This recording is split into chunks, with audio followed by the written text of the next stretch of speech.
धार्मिक एंगल ही है। अगर किसी भी गीत में अगर उसमें दुर्गा का जिक्र है, मातृभूमि के रूप में अगर देवी का जिक्र है, सरस्वती का जिक्र है, तो वो धार्मिक है।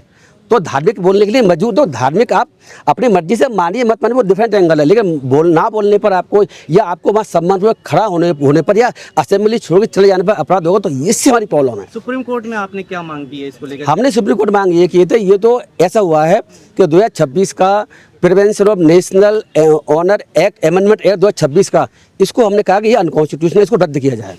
इसको असंवैधानिक डिक्लेयर कराने की हमने बात करी है, और अगर सुप्रीम कोर्ट ये डिक्लेयर कर देगा तो ये अमेंडमेंट खत्म हो जाएगा, जनगण मन वाली कहानी रहेगी सिर्फ। हमने इतना बात कही है। जो साउथ में जो राज्य हैं उनके ऊपर भाषाई रूप से क्या अफेक्ट पड़ेगा इस पे? क्या प्रॉब्लम? देखो, ऐसा भाषाई के रूप में तो ना देखें, धार्मिक रूप से देखने की आवश्यकता। भाषा का कोई इशू नहीं है, लेकिन भाषा के इशू ऐसे हो सकते हो कि इसकी लैंग्वेज बंगाली में लिखा गया था पहले, लैंग्वेज इस तरह की है और हमें भी बोलने में दिक्कत आती है, तो भाषा का इसमें ऐसे इशू नहीं है। लेकिन धार्मिक रूप से हमारे जो फंडामेंटल राइट है उसका निश्चित रूप से ये उल्लंघन है, इसीलिए हमने इसको चैलेंज कर रखा है। राइट टू स्पीच है, राइट टू एक्सप्रेशन है, वो जो फंडामेंटल राइट मिले हुए हैं आम आदमी को देश में, क्या उनका यहाँ पर वायलेशन हो जाएगा इसके वंदे मातरम से? नहीं, आप मुझे बताएं, मेरी मर्जी में क्या बोलूँ क्या ना बोलूँ, समझ रहे हैं ना? आपसे कह नहीं, आपको ये बोलना पड़ेगा, और अगर बोल ले तो खड़ा होकर सम्मान जताना पड़ेगा। तो ये हमारे राइट का वायलेशन नहीं हो रहा। हमें बोलने के लिए या नहीं बोल रहे हैं तो हमें खड़े होने के लिए, सम्मान जताने के लिए हम क्यों सम्मान जताएं? भाई हम किस धर्म को मानने वाले, दूसरे धर्म को मानने वाले हैं, हम नास्तिक हैं। हम भाई जो चाहे अपना करें, तो हमें मजबूर क्यों करना चाहते हो कि आप जहाँ पर ये वंदे मातरम गाया जा रहा है वहाँ आकर आप शामिल रहिए। और स्कूलों में सब जगह मैंडेटरी कंपलसरी है, आपको सुबह दोपहर शाम गाना पड़ेगा। बड़ी स्थिति खराब है, तो वहाँ तो बच्चे जिस धर्म के भी होंगे वो आके उधर ये गीत गाना है या सुनना है, खड़ा होना है। तो ये हमारे फंडामेंटल राइट का इस तरीके से वायलेशन हो रहा है। हमारे सारे राइट्स का संविधान पूरी तरह खत्म हो चुका है। जैसे मैं दोबारा रिपीट कर दूं, ये पहला कानून है जो कि हिंदू धर्म के देव देवताओं के संबंध में, अगर मैं ना बोलना या बोल रहे हो मैं गीत गा रहे हो तो मैं खड़ा ना होना या चले जाना अपराध बना रहा है। ये छोटी बड़ी बात है। करीब 2 दर्जन सांसद हैं मुस्लिम समुदाय से आते हैं, वो खुलकर के सामने क्यों नहीं आए इस मैटर में? देखिए, ऐसा सांसद आप कहते हैं कि दलितों के सांसद खुल के नहीं आते, उनकी तो बहुत से ज़्यादा है ना। आप इसको ही छोड़िए, आप बीजेपी में बहुत सारे सांसद हैं, वही बहुत सी चीज़ों पर नहीं बोलते हैं। तो सांसदों की बात तो आप ये समझ लीजिए, जो पॉलिटिकल पार्टी का स्टैंड होता है वही उनके सांसद का स्टैंड होता है, उसके अगेंस्ट वो कभी बोल नहीं पाते। ऐसा देखा गया है। इक्का दुक्का आपको एक्सेप्शन मिलेगा हर पार्टी में, बीजेपी हो, आरएसएस हो, कोई भी हो। जहाँ बीजेपी तय करती है या कांग्रेस तय करती है या और कोई पॉलिटिकल पार्टी का बॉस तय करता है, उसी के साथ चीज़ें चलती हैं। नीचे के एमएलए एमपीओ कोई नहीं पूछता और ना कुछ बोलते हैं। ये सभी के साथ ऐसा ही है। तो मुस्लिम से कुछ नहीं बोलेंगे। कुछ मुस्लिम बोल रहे हैं, मैंने ओवैसी की बात सुनी थी, उन्होंने साथ का विरोध किया है और किसी का नजर नहीं आ रहा, वो उसकी अपने, क्योंकि अलग अलग जो इंडिपेंडेंट पार्टी है तो इसलिए बोल सकता है। बाकी चीज़ जो बीजेपी का पार्ट है, कांग्रेस का पार्ट है, आम आदमी पार्ट है, वो नहीं बोले जब तक उनकी पार्टी नहीं बोले। तो जो मदरसे हैं क्या वहाँ भी शुरू किया जाएगा, ये क्या लग रहा है सर? देखो, ऐसा है, वो तो चल रहा है मामला, वो तो कह रहे हैं हर के मन। देखो, स्कूल मदरसे में स्कूल भी तो आते हैं, हर एक स्कूल में ये आवश्यक कर दिया गया। आप ये समझे, हर एक स्कूल में कॉलेज है, वहाँ पे स्कूल है। देखो, ऐसा है, तो हर जगह अरे स्कूल मदरसा बंद किए जा रहे हैं, जहाँ नहीं हो रहे वहाँ कंपल्सरी क्या किया जा रहा। तो वो तो सरकार ने अपने हाथ में सब ले लिया है। जहाँ बीजेपी सरकार है वहाँ मदरसों में सब में गाया जाएगा, आप देख लेना, सारे बच्चे गाएंगे। देखो, आप देखो होता क्या है, आप वक्त रहिए। ये बहुत खतरनाक कानून है।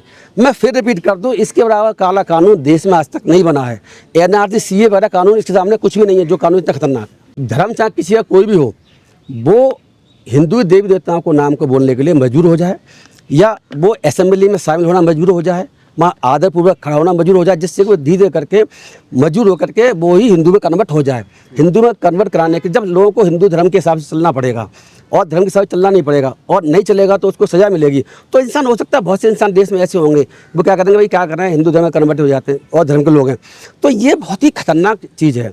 तो मैं, जैसे मैंने पहले कहा, मैं रिपीट कर दूं कि देश में ये पहली बार ऐसा हुआ है कि किसी को हिंदू देवी देवताओं के नाम ना बोलने के लिए या उस असेंबली में शामिल ना होने के लिए या उसमें वहाँ चले जाने के लिए अब सज़ा मिलेगी, एफआईआर होगी, गिरफ्तारी होगी। आप देख रहे हैं कि इतने सारे कानून उन्होंने इतने बना रखे हैं जिसमें लोग फंसे पड़े हुए हैं।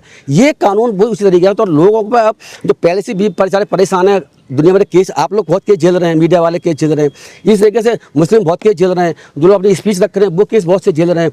उधर गनीमत सीजेपी के आंदोलन में केस एफआईआर नहीं हुई है, जो भी राशि वो बाद में अब एफआईआर खत्म भी हो रही है, लेकिन इनमें ऐसा नहीं होने वाला है। तो इसीलिए ये बहुत खतरनाक है। मुझे लगता है कि इसको लोगों को बहुत करने की जरूरत है। देखिए, ऐसा है, पहले जो थिएटर की बात कर रहे हैं वो जनगण मन की बात थी। वो सुप्रीम कोर्ट ने कहा था, सुप्रीम कोर्ट बाद में वापस ले लिया। सुप्रीम कोर्ट भाई गलत चीज़ है, सही नहीं है। इसमें जो है क्योंकि देखो लोगों की इतनी प्रॉब्लम होने वाली है। अब हम लोग खड़े हुए हैं, अब यहाँ आकर के हम लोग बैठे हुए हैं सपोज, अब यहाँ आकर के कोई बंदे माने करना गीत गाना शुरू कर दे और कोई पूरा करना शुरू, तो हमें खड़ा होना पड़ेगा भाई, हमें दुर्गा बोलना पड़ेगा। भाई हम क्यों बोलें? और नहीं बोलते, अगर चलने लग गए दैट इज ऑफिस, आपको खड़ा होना पड़ेगा सम्मान के साथ में।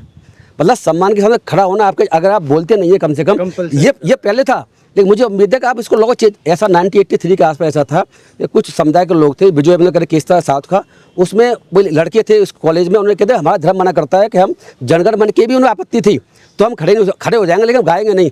इसमें पुलिस ने FIR करी, उनकी गिरफ्तारी हुई, केस सुप्रीम कोर्ट तक पहुंचा। सुप्रीम कोर्ट उसमें पहली बार ये बात कही थी कि भाई ऐसा है कि गाने की जरूरत नहीं है, लेकिन सम्मानपूर्वक खड़ा होना जरूर पड़ेगा, आपको उठना पड़ेगा, खड़ा होना पड़ेगा, ऐसा नहीं कर तो ऑफेंस होगा। तो वो उस धर्म के लोग जो है कुछ धर्म था उनका, वो किसी इस तरीके की चीज़ों को मानने हैं, उनके धर्म मना करता है। तो लेकिन मुझे अब उम्मीद है कि अब तो ये सरकार और कोर्टें इस तरीके से जैसे बिहेव कर रही है, हो तो जजमेंट कोई पड़ रहा नहीं कि आपको गाना भी पड़ेगा, नहीं आप गाएंगे तो वो ऑफेंस होगा। पहले क्या था कि गायना सम्मान पे खड़े हो जाइए, भैया हम क्यों खड़े हो, हम चल देंगे वहाँ से, आप जा भी नहीं सकते ना। ये देशद्रोही बता देंगे, ये तो FIR होगी, देखो ना देशद्रोही तो बात अलग होगी, इसमें FIR होगी, आपको गिरफ्तारी होगी, सजा होगी आपको। आप तो कितना बड़ा मसला है, ये छोटा मसला नहीं है, लोग इस मसले को समझ नहीं पा रहे। तो मेरी कोशिश ये है कि भाई लोग इसको समझें, जागरूक हों, और ये आपके फंडामेंटल राइट का, हिंदुओं के फंडामेंटल राइट का ब्रीच हो रहा है। भाई हिंदुओं में बहुत सारे देवी देवता हैं, कोई किसी को मानता है, किसी को मानता है, कोई नास्तिक भी है हिंदुओं में, जैसा कंसेप्ट है। अब आज समाजी मूर्ति पूजा नहीं करते हैं, आज समाजी वाले इसको कैसे करेंगे भाई? आर्टिकल आप देखो ना, 26 का उल्लंघन है। आर्टिकल 25, तभी तो हमने आर्टिकल 25 का जिक्र इसमें कर रखा है, आर्टिकल 19, 14 और 14 आर्टिकल और 19 और 25 और 21 का जिक्र इसमें कर रखा है, और संविधान का जो बेसिक स्ट्रक्चर उसके उल्लंघन में है। और ये सुप्रीम कोर्ट ही कह चुका है, जैसे मैंने बताया था, ये कह चुका है कि भाई इसे पैनल ऑफिस नहीं बना हुआ पहले इसी महीने जनवरी में, तो अब बना दिया। अब उन्होंने उस जनगण मन के बराबर कर दिया, और करने के बाद में उसमें ऑफिस बना दिया। अब 3 साल सजा होगी, और दोबारा करेंगे तो सजा कम से कम 1 साल की होगी, वो अलग कहानी है। तो देखो ये बहुत खतरनाक कानून है। सर प्रधानमंत्री लाल किले से सबसे पहले वंदे मातरम गाएंगे, आप ऐसा कुछ कह रहे हैं? वंदे मातरम, हाँ। हाँ, तो वंदे मातरम में गाने की जो शुरुआत हो रही है, इसको आप लोग धार्मिक एंगल क्यों दे रहे हैं? प्रधानमंत्री अगर लाल किले, अरे धार्मिक एंगल ही है। आप मुझे एक बात बता दें, अगर हम दुर्गा सरस्वती की बात करेंगे किसी गीत में और हम बोलना पड़ेगा तो धार्मिक एंगल नहीं है। आप मुझे बता दें कि आपने उत्तर प्रदेश में कई राज्यों में देखा होगा, बाकी स्कूलों में जो कविता बोलने पर, अगर कविता की मुस्लिम ने भी गाई है, उसे बोलने पर वो रोक लगाई जा रही है। और यहाँ अगर मुझे बता दो, अगर कांग्रेस की सरकार जहाँ पर है और सरकार है, तो उन्हें हिम्मत है वो ऐसा कोई कानून लेकर के आए हैं जहाँ पर के मुस्लिम का नाम, अल्लाह का नाम हो, उसको बोलने के लिए मजबूर किया जाए। अगर ऐसा होता देश में हंगामा मच जाता। बात समझ लें, प्रॉब्लम क्या है कि आप पॉलिटिकल पार्टियाँ तो सारी समर्थन में स्कीम है, कोई विरोध नहीं कर रही, कोई खास किसी का विरोध नहीं है। वो विरोध करेंगे तो लगेगा हमारे वोट कट जाएंगे। आप प्रॉब्लम यहाँ पर है कि यहाँ पर हिंदुओं का बहुत सारा वोट बैंक है, उसको लाने के लिए ये जो जितनी पॉलिटिकल पार्टियाँ हैं बीजेपी के अलावा भी, वो चुप हैं, साइलेंट हैं, वो कुछ नहीं करेंगी। अब जनता आम लोग कुछ कर सकती है और तो कुछ करेगा नहीं, क्योंकि जो पॉलिटिकल पार्टी है एक भी विरोध नहीं कर रही और ना करेगी। तो ऐसी स्थिति में हमारी कोशिश ये है कि जो फंडामेंटल राइट आपके जो संविधान में मिले हुए हैं, और संविधान जो खत्म हो रहा है, हिंदू राष्ट्र जो आ रहा है और धर्मनिरपेक्षता खत्म हो रही है, इसको लोगों को जागरूक किया जाए, जिससे कि लोग इसमें आकर के आगे जोड़ करके फिर आगे कुछ बड़ा आंदोलन इसमें शुरू किया सके। एक तो सुप्रीम कोर्ट की इससे कल ही खुल जाएगी कि सुप्रीम कोर्ट इस मामले में भी वो सरकार के साथ है, इस मामले में जनता के साथ नहीं है। सुप्रीम कोर्ट क्या करता है उस पर हमें ज़्यादा जनता की जरूरत नहीं है, क्योंकि आपको देखा होगा कि CJP में जैसी कहानी चली थी पहले, सुप्रीम कोर्ट ने उन लोगों को भी कांग्रेस ने क्या कह दिया, बाद में CJP बन गया और दुनिया भर का आंदोलन शुरू हो गया। अब CJI भी दबाव में उसमें आ लिए थे। तो इससे फर्क नहीं पड़ता, हमारा फंडामेंटल राइट है, हम उसको उठाने की कोशिश कर रहे हैं, लोग जागरूक करने की कोशिश कर रहे हैं, और अगर कोर्ट कुछ नहीं करेगी तो आगे प्रोटेस्ट करना क्या करना उसको विचार करेंगे। तो इस तरीके से चीफ जस्टिस का जब विरोध हो रहा है तो सुप्रीम कोर्ट पे क्या आप सवाल जो उठ रहे हैं और उठते रहेंगे आगे फिर? अरे बिल्कुल आपने सही बात कही है। चीफ जस्टिस का विरोध इंडिया में ही नहीं हो रहा है, विदेशों में भी हो रहा है। विदेशों में गए तो वहाँ भी लोगों ने मना कर दिया। इंडिया में अभी जो है टिस ने पहले मना कर दिया था, मुंबई की जो यूनिवर्सिटी थी। अभी जो है कौन सी यूनिवर्सिटी है जिसने मना किया, हैदराबाद यूनिवर्सिटी नासर, उसने मना कर दिया। हम इनके हाथों से नहीं लेंगे, और वास्तव में इनके हाथों से लेना भी नहीं चाहिए, इसमें तो डाउट ही नहीं है। जितने भी जो लॉ इंस्टीट्यूट हैं, लॉ यूनिवर्सिटी कॉलेजेज हैं, जहाँ भी CJI जा रहे हैं, इनके हाथ से बिल्कुल नहीं लेंगे, इनका विरोध होना चाहिए। मैं इसके पूरी तरह फेवर में हूँ।